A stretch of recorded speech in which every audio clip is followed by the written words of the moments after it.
الحمدللہ رب العالمین والصلاة والسلام علی سید الانبیاء والمرسلین اما بعد فاعوذ باللہ من الشیطان الرجیم بسم اللہ الرحمن الرحیم صلی اللہ علی محمد صلی اللہ علیہ وآلہ وسلم وَإِذَا قِيلَ لَهُمْ لَا تُفْسِدُوا فِي الْأَرْضِ، اور جب ان سے کہا جائے زمین میں فساد نہ کرو، قالوا تو کہتے ہیں انما نحن مصلحون، ہم تو سنوارنے والے ہیں۔ جب ان کو کہا جائے کہ زمین میں فساد نہ کرو تو وہ کہتے ہیں ہم تو سنوار رہے ہیں، فساد نہیں کر رہے۔ اللہ کیا فرماتا ہے؟ الا سن لو، انہم هم المفسدون، یہی لوگ فسادی ہیں، ولکن لا تشعرون، لیکن ان کو خبر نہیں، شعور نہیں، لیکن فسادی یہی ہیں۔ کیوں؟ فساد کس طرح پھیلاتے ہیں؟ فساد اس طرح پھیلاتے ہیں کہ اللہ نے تو یہ فرمایا کہ رسول اللہ پر کلمہ پڑھو، مجھ پر ایمان لاؤ، رسول اللہ پر ایمان لاؤ، یہ اللہ پر صحیح طریقے سے ایمان نہیں لاتے، دل میں چھپا ہوا کفر رکھتے ہیں، سامنے ایمان لاتے ہیں اور یہ سمجھتے ہیں کہ اس طرح کرنے سے ہم جو ہے وہ مومن ہو جائیں گے اور ہم جو ہے وہ اصلاح کرنے والے ہو جائیں گے۔ اصلاح کیسے کریں گے؟ ہم ادھر سے جناب مسلمانوں کو بھی کاٹتے رہیں گے، ادھر سے ان سے بھی پیسے لیتے رہیں گے، تو وہ اس میں اپنی اصلاح سمجھتے ہیں۔ اللہ فرماتا ہے کہ ان کو شعور ہی نہیں ہے، ان کو عقل ہی نہیں ہے کہ فساد کسے کہتے ہیں اور اصلاح کسے کہتے ہیں۔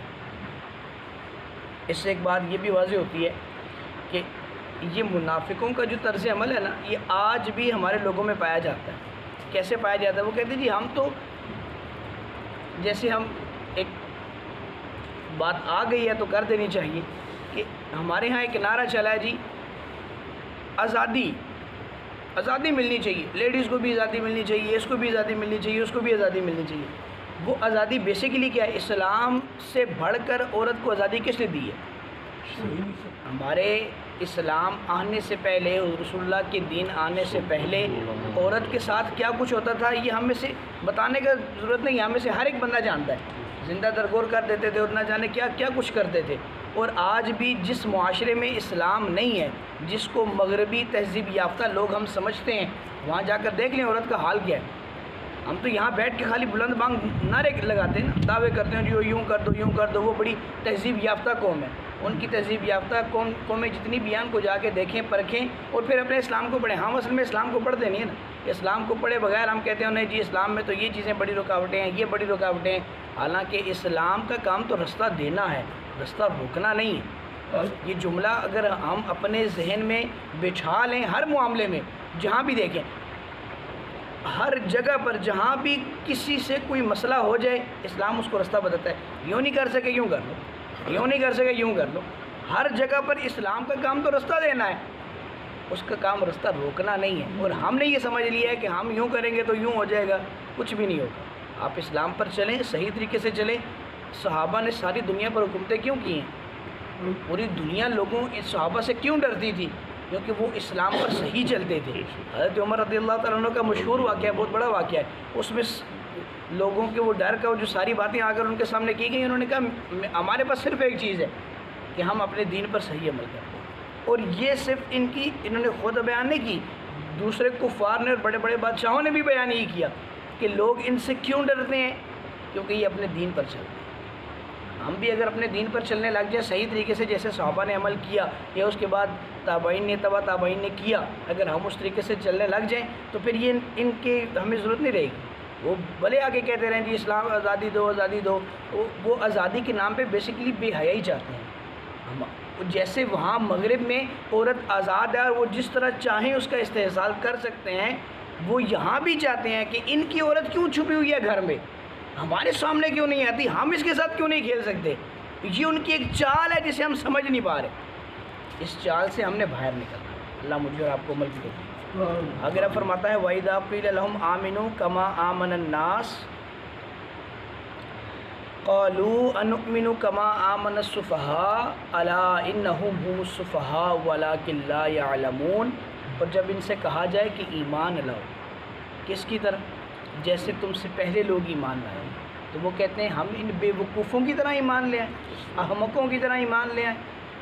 اللہ فرماتا ہے کہ یہ ان کو عقل نہیں، جانتے نہیں ہیں، ان کو سمجھ ہی نہیں ہے کہ جن لوگوں نے رسول اللہ کے کہنے پر ایمان لایا اور رسول اللہ کے صحابی بنے، ان کا درجہ تو کتنا بلند و بالا ہے۔ یہ ان کو احمق کہہ رہے ہیں، یہ خود احمق ہے۔ پتہ چلا کہ جو صحابہ کرام کے بارے میں بکواس کرتا ہے، اللہ کے ہاں صحابہ کا درجہ اتنا بڑا ہے کہ اللہ نے خود جواب دیا اور قرآن میں دے دیا۔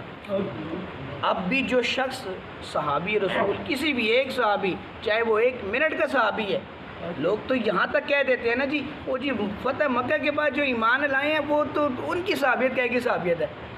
لعنت ہے تم پہ یار، صحابہ کے لیے تو خود اللہ نے فرما دیا ہے کہ اگر وہ کوئی 1 منٹ کا بھی صحابی ہے نا، وہ صحابی ہے، اس کو 1 منٹ بھی رسول اللہ کی صحبت مل گئی، صحابیت کا درجہ اس نے پا لیا، تو وہ صحابی ہے۔ اس کے ایمان کے بارے میں تم کون ہوتے ہو بات کرنے والے کہ وہ فتح مکہ سے پہلے لایا ہے، یہ بعد میں لایا؟ جب بھی لایا ایمان تو لایا نا رسول اللہ پر، اور اسلام پر ہی اس کا خاتمہ ہوا ہے، وہ صحابی بن گئے، بس سر جھکا دو اس کے سامنے۔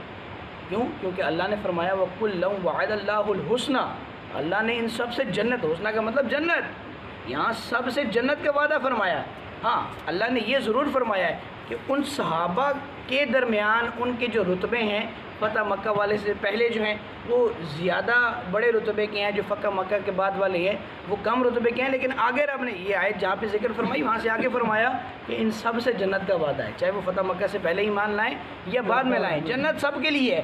تو جب ان سب کے لیے جنت ہے تو اس کا مطلب ہے وہ سب کامل الایمان لوگ ہیں، تو ہم کون ہوتے ہیں ان کے بارے میں بات کرنے والے؟ اس لیے ہمیشہ یہ بات اپنے ذہن میں بٹھا لیں کہ جب بھی کوئی یہ ان لوگوں کی طرح، منافقین کی طرح، کوئی بھی مولوی شخص آپ کو یہ کہتا سنائی دے کہ وہ نہیں جی فلاں صحابی جو تھے وہ صحابی نہیں تھے، وہ تو یوں تھا، اس کی پہلے کی زندگی جیسی بھی تھی، اس نے پہلے کی زندگی میں جو بھی کیا، لیکن جب وہ رسول اللہ پر ایمان لے آیا تو بس ختم۔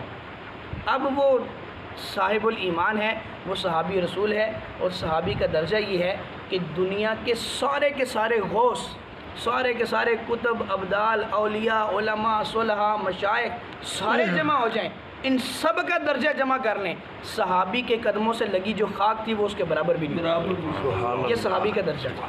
اور وہ صحابی جس نے 1 منٹ کے لیے بھی سرکار کی صحبت پائی، اس کا درجہ یہ ہے۔ اور جو صحابہ رسول اللہ کے ساتھ رہے، ساری عمر ان کے ساتھ جنگوں میں رہے، یہ تو شان و عظمت کے اندازے ہی نہیں لگایا جا سکتا۔ اس لیے یہ اس طرح کی طرز عمل کی باتیں کرنے والے جو لوگ ہیں، اس سے یہ ہمیشہ یاد رہے کہ یہ وہ لوگ ہیں جو صحابہ کرام کے بارے میں بکواس کرتے ہیں، اور اللہ تبارک و تعالیٰ نے ان کو بے علم کہا ہے، جاہل کہا ہے، کہ یہ صحابہ کو احمق کہتے ہیں، صحابہ کے بارے میں بری باتیں بولتے ہیں، یہ تو خود احمق ہے، خود جاہل ہیں۔ اس لیے ہم نے ان لوگوں سے بچنا ہے۔ رسول اللہ کی حدیث ہے، سرکار علیہ الصلوۃ والسلام کا ارشاد مبارک ہے کہ میرے صحابہ کو گالی گلوچ نہ کرو اگر تم میں سے کوئی احد پہاڑ جتنا سونا خرچ کرے۔ احد پہاڑ کتنا بڑا ہے، کئی کلومیٹر تک پھیلا ہوا ہے۔ آپ نے فرمایا کہ کوئی احد پہاڑ جتنا سونا صدقہ کرے اور میرا صحابی 1 مد یا آدھا مد، 1 مد یا آدھا مد، یہ مد سب سے کم، جیسے ہمارے ہاں ہم گراموں میں گنتے ہیں نا، سب سے کم ہمارے ہاں گرام ہی ہے، یہ 1 گرام، تو یوں اس وقت میں سب سے کم جو وزن کی مقدار تھی وہ مد تھا۔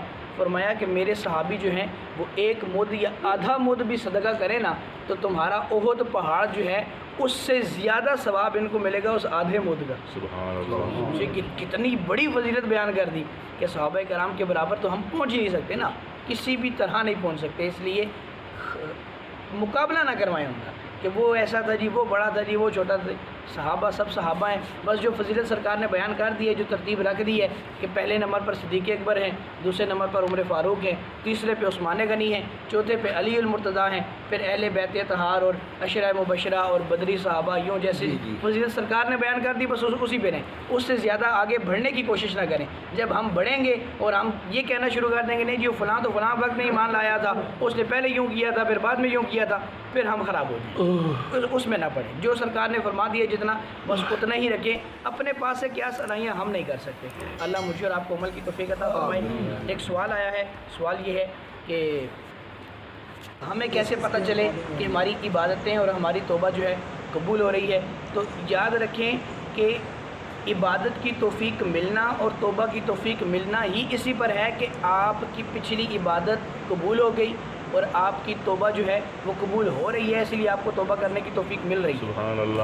یہ اللہ تبارک و تعالیٰ کی طرف سے دل میں ڈالا جاتا ہے نا، کہ اللہ کہتا ہے کہ یار مطلب پتہ میری توبہ قبول ہو رہی ہے کہ نہیں ہو رہی، یہ اللہ کی طرف سے ڈالا جاتا ہے، وہ قبول ہوتی ہے تبھی دل میں ڈالا جاتا ہے، تبھی دل میں ایسا خیال آتا ہے۔ اس پر یہ دعا کرنی چاہیے کہ یہ خیال ہمارے دل میں ہمیشہ قائم ہے۔ آمین۔